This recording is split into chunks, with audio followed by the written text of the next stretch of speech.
ଜୟ ଜଗନ୍ନାଥ ମାଲିକେ। ଭଲରେ ଅଛ ତ ସମସ୍ତେ? ଟୋକା ଆସିଗଲା ଭିଡିଓ ନେଇକି। ଆଉ ଯାଉଛ କୁଆଡେ? ଖାସ୍ ତମରି ପାଇଁ ପଦେ।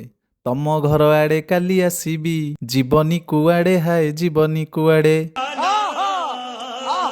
ବୋପାଲୋ କି କଣ୍ଠ ତମର, ଯେମିତି ତମ ତଣ୍ଟିରେ ବସିଛି ଗୋଟେ 5 କିଲିକିଆ ହାମର। ଶଳା ୟାଠୁ ତ ଭଲ ଯାତ୍ରା ପାଟିରେ ସାଇ ଗାଉଥିଲା। ନାଇଁ ମାଲିକା, କଥାରେ ପରା ଅଛି, ସଂସାର ଭିତରେ ଘର କରିଥିଲେ ପଥର ପଡ଼ିଲେ ସହି।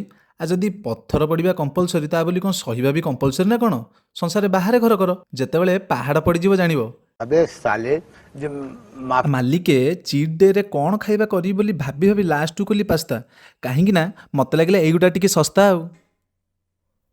ମାଲିକେ ଦିନଯାକ ପ୍ରବଳ ଖରା, ଠିକ୍ ସନ୍ଧ୍ୟା ହେଇଗଲେ ବର୍ଷା ଛେଚୁଛି। ସବୁଠୁ ବଡ଼ କଥା ହେଲା ଏତେ ଥର ଯୋଉ ଲାଇନ୍ କଟୁଛି ସେଇ ଗୋଟା ଟିକେ ବେଶୀ ବାଧୁଛି ଆଉ। कारण नरेंद्र मोदी है। ତମର ସିନା ଇନଭର୍ଟର ଅଛି, ତମେ ଗୋଡ଼ ଟେକିକି ବସି ପଡ଼ିବ। ଆମର ବା ସେ ସିଷ୍ଟମ ନାହିଁ। ଆମ ଦୁଃଖକୁ ତମେ ବୁଝିବ? ଦୁଃଖ ବୁଝିବ କି ନ ବୁଝ ସେ କଥା ମୁଁ କହୁନି। ଯଦି ଲାଇକ୍ ସେୟାର ନ କରିବ ତ କାଟିବି ତମଠି ଫାଇନି। ମାଲିକେ ଦିନ ଯାକ କାମ କରି କରି ଥକି ଗଲଣି, ଯଦି ଘରେ ଆସିକି ଟିକେ ନିରୋଳାରେ ରେଷ୍ଟ ନଉନ, କେବେ ଆଉ ପଶିବ ତମଠି ବୁଦ୍ଧି? ମାଲିକେ ଆଉ ପଦେ, ଲୋକେ କହୁଛନ୍ତି ଜିମ୍ ଭିଡ଼ିଓ ଛାଡ଼ି ରୋଷେଇ ଭିଡ଼ିଓ ଆଣ। ମାଲିକେ ସତ କଥା ହେଲା, ମୁଁ ଯେମିତି ଡେଲି ଖାଇବା ଖାଉଛି, ତମକୁ ଯଦି ଦେଖେଇବି ତମର ପଳେଇବ ପ୍ରାଣ। ମାନେ ମୋର ଡେଲି ସିଝା ସିଝିମ, ତମେ ଭଲ କି ଜୀବଣି ବୁଝିମ।